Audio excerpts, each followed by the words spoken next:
تمام طرح کی حمد و ثنا،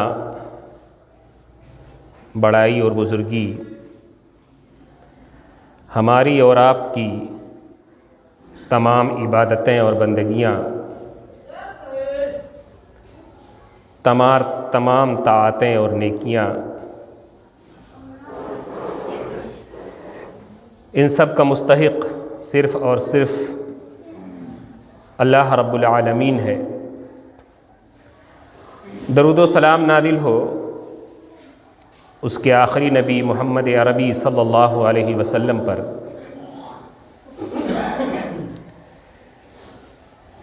جن کے ذریعے سے ہم کو اور آپ کو اسلام کی شکل میں ایک دین اور ایک شریعت ملی، اور آپ صلی اللہ علیہ وسلم نے زندگی کا کوئی گوشہ، کوئی پہلو ایسا نہیں چھوڑا جس کے تعلق سے اسلام میں تعلیمات اور ہدایتیں موجود نہ ہوں۔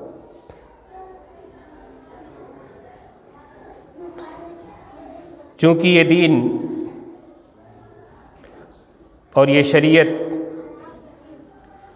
قیامت تک آنے والے تمام انسانوں کے لیے دنیا کے ہر خطے اور علاقے کے لیے، دنیا کی کسی بھی زبان بولنے والے کے لیے، کسی بھی رنگ اور نسل کے تفریق کے باوجود سب کے لیے ہے۔ اس لیے اس کی تعلیمات بھی بڑی وسیع ہیں اور ایسی ہیں جو کالے گورے، چھوٹے بڑے، امیر غریب، عربی اجمی، سب کے زندگی میں پیش آنے والے تمام ہی امور و معاملات کی طرف رہنمائی کرتی ہیں۔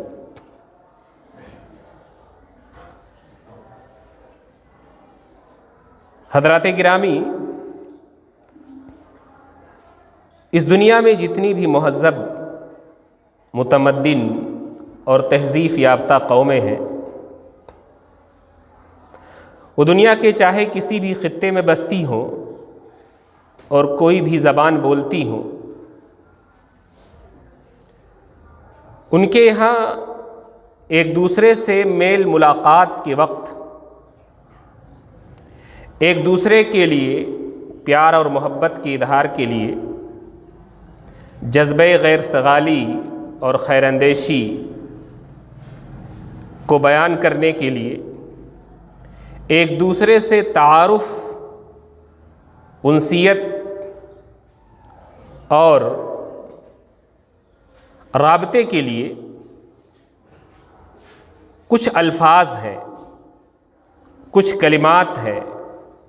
یا کچھ جملے ہیں جو دنیا کی ہر قوم اور ہر زبان کی بولنے والی تقریباً جب اپنے کسی بھائی سے ملتی ہے تو ان الفاظ کا، ان کلمات کا یا ان جملوں کا استعمال کرتی ہے۔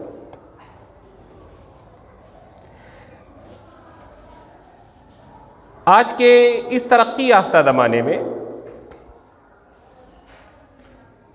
ہم نے بھی دنیا کی بہت ساری قوموں سے متاثر ہو کر کے بہت سے ایسے کلمات اختیار کیے ہیں جو ہماری اپنی شریعت کا حصہ نہیں ہیں۔ ہم میں سے بہت سے لوگ گڈ مارننگ، گڈ نائٹ، صبح بخیر، شب بخیر جیسے کلمات استعمال کرتے ہیں، یہاں تک کہ بعض زیادہ ہی روشن خیال لوگ تو نمستے تک کا استعمال کرتے ہیں، جو ہمارے برادران وطن کے میل ملاقات کا ایک کلمہ ہے، اور جو اپنے معنی کے اعتبار سے ہماری شریعت اور اس کی تعلیمات سے ٹکرا رہا ہے، پھر بھی لوگ اس کا استعمال کرتے ہیں، حالانکہ اسلام نے اپنے ماننے والوں کو ایسے موقع کے وقت جس کلمے کے استعمال اور جس جملے کے استعمال کو بتلایا اور سکھلایا ہے اور جو طریقہ بتلایا ہے، اس کا بدل کسی بھی زبان میں یا کسی بھی قوم کے پاس نہیں ہے۔ اسلام نے ہمیں یہ سکھلایا کہ جب ہم اپنے مسلمان بھائی سے ملاقات کریں تو اس سے السلام علیکم ورحمۃ اللہ وبرکاتہ کہیں۔ یہ اسلام کا شعار اور اس کی پہچان بھی ہے، یہ اہل جنت کا کلام ہے، یہ انبیاء اور فرشتوں کا طریقہ ہے۔ اور اگر اس کی معنویت پر غور کریں کہ سلام کے لفظ میں کیا معنویت ہے، یا سلام کرنے والا اپنے بھائی سے کیا کہہ رہا ہے، تو پھر دوسری زبانوں کے جو کلمات ہم اور آپ جانتے بوجھتے یا انجانے میں استعمال کرتے ہیں، وہ اس کا بدل نہیں ہو سکتے، اس کی جگہ کام نہیں دے سکتے۔ السلام کا لفظ عربی کے روٹ لیٹر سین لام میم سے نکلا ہوا ہے، یہ اس کا اصل ہے، مادہ جس کو کہتے ہیں، کہ یہیں سے یہ لفظ بنا ہے، سین لام میم۔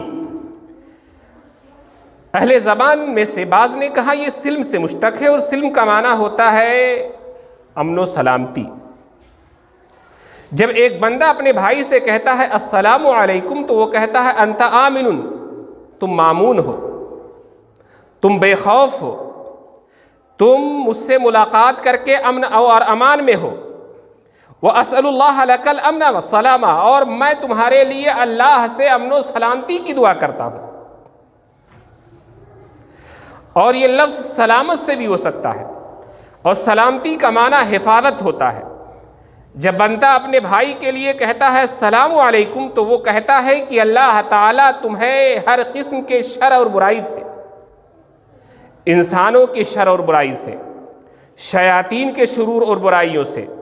تمام طرح کی برائیوں سے، یہاں تک کہ جسمانی امراض سے، قلبی بیماریوں سے، پاگل پن اور جنون سے، گناہ اور معصیت کے شر سے، جہنم اور اس کی ہولناکی کے شر سے، تمام طرح کے شر اور برائیوں سے تمہاری حفاظت۔ میں تمہارے لیے اللہ سے سوال کرتا ہوں کہ اللہ تعالیٰ تمہیں ہر طرح کے شر سے محفوظ رکھے۔ اسی لیے سلام کا لفظ عام رکھا گیا، یہ نہیں کہا گیا کس شر سے، ہر طرح کے شر سے، ہر طرح کی برائی سے، ہر طرح کی بگاڑ سے اللہ تعالیٰ تمہیں محفوظ رکھے۔ یہ اپنے بھائی کے لیے بندہ دعا کرتا ہے۔ اور السلام اللہ کے ناموں میں سے ایک نام بھی ہے۔ ایسی صورت میں السلام علیکم کا معنی ہوتا ہے السلام علیکم اے اللہ رقیب علیکم۔ السلام کا معنی اللہ ہے، یعنی اللہ تمہارا محافظ اور نگراں ہو۔ اب آپ سوچیں، گڈ مارننگ کہنے میں، صبح اچھی ہو، صبح بخیر، شب بخیر کہنے میں، گڈ نائٹ کہنے میں کیا یہ معنویت ہے کہ آپ کی رات اچھی ہو، آپ کی صبح اچھی ہو؟ اس میں وہ معنویت ہے جو ہمارے اس السلام علیکم کے کلمے میں ہے؟ نہیں ہے۔ یہ تو اس کا ایک معنوی پہلو ہوا، یہ اس کے ایک معنوی پہلو، معنی کے اعتبار سے دنیا پہ رائج کوئی بھی لفظ ہمارے السلام علیکم کا بدل نہیں ہو سکتا اور نہ ہے۔ اس سے اگر آگے بڑھیں تو آپ کو نظر آئے گا کہ ایک تو ہمارے رسول صلی اللہ علیہ وسلم نے اسے تعلیم دیا ہے، اور ایک مسلمان کے دوسرے مسلمان پر جو حق ہوتے ہیں، حقوق انسانوں کے انسانوں پر کئی طرح کے ہوتے ہیں۔ پڑوسی کا پڑوسی پر حق ہوتا ہے، گھر والوں کا ایک دوسرے پر حق ہوتا ہے، بیوی کا شوہر پر، شوہر کا بیوی پر، بچوں کا والدین پر، والدین کا بچوں پر۔ ایسے ہی مسلمان ہونے کے ناحیے سے بھی ہر مسلمان کے دوسرے مسلمان پر کچھ حق بنتے ہیں، کچھ حقوق ہوتے ہیں۔ صحیح مسلم ہی کی ایک روایت ہے کہ اللہ کے رسول صلی اللہ علیہ وسلم نے فرمایا، حضرت ابو ہریرہ ہی اس کے بھی راوی ہیں، کہ حق المسلم علی المسلم ست، مسلمان کے مسلمان پر 6 حق ہیں، ان میں سے پہلا حق ہے وَإِذَا لَقِيتَهُ فَسَلِّمْ عَلَيْهِ، جب ایک مسلمان دوسرے مسلمان سے ملاقات کرے تو اس سے سلام کرے، یہ حق ہے، سلام کرنا حق ہے، اور سلام کا جواب دینا یہ واجب ہے۔ صحیح مسلم ہی کی دوسری حدیث میں ہے، اللہ کے رسول صلی اللہ علیہ وسلم نے فرمایا، حضرت ابو ہریرہ ہی راوی ہے، کہ خمس تجب للمسلم علی اخیہ، کہ ایک مسلمان کے اس کے مسلمان بھائی پر جو 5 واجبات ہیں، 5 چیزیں واجب ہیں، اس میں سے پہلا ہے رد السلام، سلام کا جواب دینا۔ فرق سمجھیے گا، سلام کرنا مستحب ہے، افضل ہے، نیکی کا کام ہے، لیکن اگر سلام کا جواب نہیں دیا تو یہ واجب ہے، اور اگر آپ واجب کو چھوڑتے ہیں تو پھر گنہگار ہیں۔ سلام کے جواب نہ دینے پر آپ گنہگار ہوں گے، اور سلام نہ کرنے پر اگر آپ پہل نہیں کرتے ہیں تو آپ گنہگار نہیں ہوں گے، لیکن نیکیوں سے محروم ہو جائیں گے، ثواب سے محروم ہو جائیں گے۔ یہی وجہ ہے کہ یہ فرشتوں کا بھی شعار ہے، یہاں تک کہ فرشتے، اللہ رب العزت نے قرآن مجید کی سورہ زاریات کی آیت نمبر 24 اور 25 میں حضرت ابراہیم علیہ السلام کے پاس فرشتوں کے آنے کا ذکر کیا ہے۔ حضرت ابراہیم کو ان کے بیٹے اسحاق اور پوتے یعقوب کی بشارت دینے کے لیے، اور ساتھ ہی ساتھ لوط علیہ السلام کی بستی پر عذاب دینے کے لیے فرشتوں کی ایک پوری جماعت آئی۔ پہلے حضرت ابراہیم کے پاس گئے، اس کا ذکر کرتے ہوئے اللہ رب العزت نے کہا، هل اتاک حدیث ضیف ابراہیم المکرمین اذ دخلوا علیہ فقالوا سلاما قال سلام قوم منکرون، کیا آپ کو ابراہیم علیہ السلام کے مہمانوں کی خبر پہنچی؟ جب وہ فرشتے حضرت ابراہیم کے پاس داخل ہوئے تو انہوں نے کہا السلام علیکم، حضرت ابراہیم نے بھی جواب دیا سلام۔ معلوم ہوا کہ فرشتے بھی سلام کرتے ہیں، اور انبیاء کی بھی یہ سنت رہی ہے، یہاں تک کہ جب مرنے کے بعد دوسری زندگی شروع ہوتی ہے، انسان جب جنت میں جائے گا تو وہاں پر اللہ رب العزت نے وہاں پر ایک تو اللہ کی جانب سے سلام ہوگا، فرشتے بھی اہل ایمان کو سلام کریں گے، بلکہ ہر طرف جنت میں سلامتی اور سلامتی کی ہی آواز آئے گی، وقیلا سلاما سلاما، ہر طرف سے السلام علیکم السلام علیکم۔ تو یہ ایک جنت کا ماحول ہوگا کہ وہاں ہر کوئی دوسرے کے لیے سلامتی کی دعا کر رہا ہوگا اور دوسرے کو سلام کر رہا ہوگا۔ تو سلام یہ انبیاء کی سنت ہے، فرشتوں کا طریقہ ہے، سلام کرنا یہ مستحب اور افضل ہے، اور سلام کا جواب دینا یہ واجب ہے، سلام کا جواب دینا یہ واجب ہے۔ سلام کب کرے انسان؟ میں نے جو حضرت ابو ہریرہ کی حدیث صحیح مسلم کے حوالے سے پیش کی، اس میں ہے کہ اللہ کے رسول نے فرمایا اذا لقیتہ فسلم علیہ، جب اپنے بھائی سے انسان ملاقات کرے تو سلام کرے، ملاقات ہو، ملنے پر سلام کرنا ہے۔ یہاں تک کہ اگر اس ملاقات کے دوران کوئی چیز بیچ میں حائل ہو جائے، چند لمحوں کے بعد، چند منٹوں کے بعد بھی انسان کی دوسری ملاقات ہوتی ہے، پھر سلام کرے۔ حضرت جابر رضی اللہ تعالیٰ عنہ کی روایت ہے کہ اللہ کے رسول صلی اللہ علیہ وسلم نے فرمایا، حضرت ابو ہریرہ ہی سے مروی ہے، جابر کی دوسری روایت ہے کہ اللہ کے رسول صلی اللہ علیہ وسلم نے فرمایا اذا لقی احدکم اخاہ فلیسلم علیہ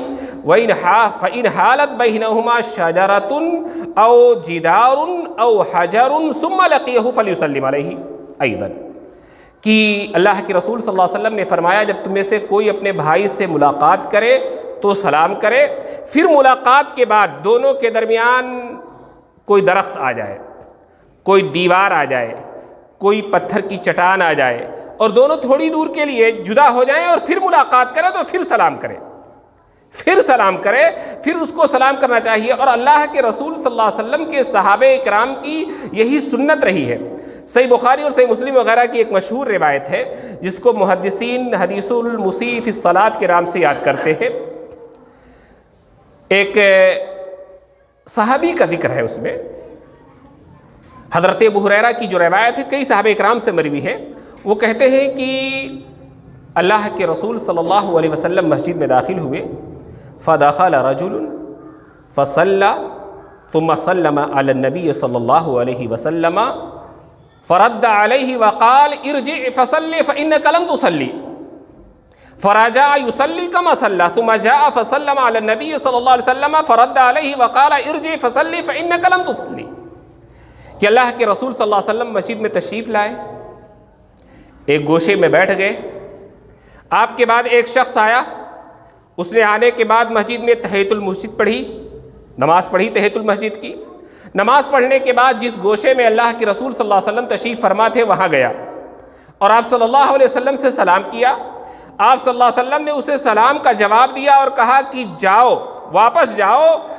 تم نماز پڑھو، تم نے نماز نہیں پڑھی ہے. وجہ کیا تھی؟ وجہ یہ تھی کہ اس نے جلدی جلدی نماز پڑھی تھی، نہ اس کا رکوع صحیح سے، نہ اس کا سجدہ صحیح سے. تو نماز پڑھنے میں جو غلطی ہوئی تھی اطمینان نہیں تھا، اطمینان سے نماز نہیں پڑھی صحابی نے. اللہ کے رسول نے کہا ارجع فصلی، واپس جاؤ پھر سے نماز پڑھو، فإنک لم تصلی، تمہاری نماز ہوئی ہی نہیں، تم نے نماز نہیں پڑھی. وہ پھر گیا، نماز پڑھی، نماز پڑھ کر کے آیا، پھر آپ کو سلام کیا، پھر آپ نے سلام کا جواب دیا، پھر کہا ارجع فصلی، جاؤ پھر سے نماز پڑھو، تمہاری نماز نہیں ہوئی. پھر گیا وہ تیسری بار جب آیا، پھر اللہ کے رسول نے جب یہی کہا تو اس شخص نے کہا اللہ کے رسول، قسم اس ذات کی جس کے ہاتھ میں میری جان ہے، جس ذات نے آپ کو حق کے ساتھ مبعوث فرمایا ہے، میں اس سے بہتر نماز نہیں پڑھ سکتا، آپ مجھے بتلائیں کہ نماز کیسے پڑھنی ہے. تو اللہ کے رسول صلی اللہ علیہ وسلم نے نماز کا طریقہ سکھلایا کس طرح پڑھنی ہے. میرے کہنے کا یہاں پر استدلال کا جو وہ ہے محل ہے، مقام ہے، وہ یہ ہے کہ آپ صلی اللہ علیہ وسلم مسجد کے ایک طرف ہے، وہ شخص ایک طرف آ کر کے نماز پڑھتا ہے، نماز پڑھنے کے بعد پھر آپ کی مجلس میں جاتا ہے سلام کرتا ہے، پھر آتا ہے نماز پڑھتا ہے، پھر جاتا ہے سلام کرتا ہے، پھر آتا ہے نماز پڑھتا ہے، پھر جاتا ہے سلام کرتا ہے. یعنی تھوڑی سی دوری میں تھوڑی سی جو ہے تھوڑا سا فاصلہ ہو گیا تو پھر سلام کیا. تو صحابہ کرام کا یہ معمول تھا کہ اگر فاصلہ ہو جائے تو بھی سلام کرتے تھے.